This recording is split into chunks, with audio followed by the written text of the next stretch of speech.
Hey, the next video I want to do is on Quizlet. Quizlet's an awesome tool. It really, to be honest with you, probably helped me to pass both my content test and like the PLT. Like as you can see on the screen there, Praxis PLT 7 through 12. I hit that pretty hard, passed that easily. It's a good way to go through and figure out, excuse me, for students, everything else. So like I created one here. Last year I taught a class of seventh grade social studies, and you could go in and figure out and have the students be able to review, to look over what they need, all of that types of thing. Like, what is a jayhawker? Well, first off, it's a fake bird. Everyone knows that. But other than that, other than a fake bird, they need to really know what that's about.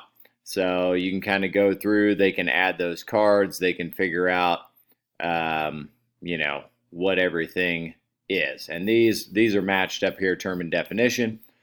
You can test on it. You can do a lot of different things. You create that new study set. So you're like, yeah, I want to do that. So I create it. So now all of a sudden, yeah, we can go ahead and share it. You could share it with a class, go to Google Classroom, hit it on your social studies class, you'd be good to go.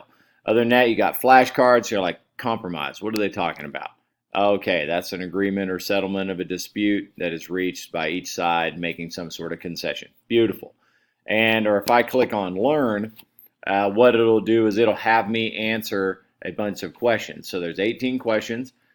Familiar is when you get one check mark. It'll tell you mastered. If you get two, that means, okay, you've answered it several times correctly, so you know exactly what you're talking about. Government is created by and subject to the will of the people. Wonder what that is. Is that popular sovereignty? Is it Pawnee, Kansas? Is it all these different answers? Yay, got it right. So it'll kind of tell you that, and then you can press any key to continue. Now you got the next thing going on.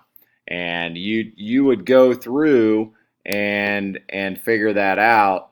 Yep, got that one right. So if I miss one, like obviously a fundamental body of principles that governs a state or nation, well, that's probably not John Gary. Oh man, got to study that one again. So it'll keep repeating that one over randomly until I start getting that right. All right, so that's kind of how you would go through it. If you're wanting to create one, you go up to the create button. You would type in a new subject, and I know I've used it before, so animal science. And so then there you go. You've got that. You create that title. Now I've got to type in a term and a definition. Okay, so it would be like, what would be an easy one? So like, if something is pulled, which actually I believe is O. So then I'd enter in the definition. I mean, you can make it as simple as no horns. Yay. So you would go from there, and now you have one down. You would enter all those in, and then you could create that and make it go to a class. But it's an awesome resource. You can also search for different ones. So if I wanted to learn a little bit of something about animal science, I could type that in. Oops. Leave site. No, I don't think so. All right. So dog parts, wild animals, farm animals, and then I could click on ones that are already created, and there are a ton of them. So you really don't have to reinvent the wheel if you don't want. Apparently they want me to pay for that one. That would never happen. But anyway, hopefully that helps. Bye.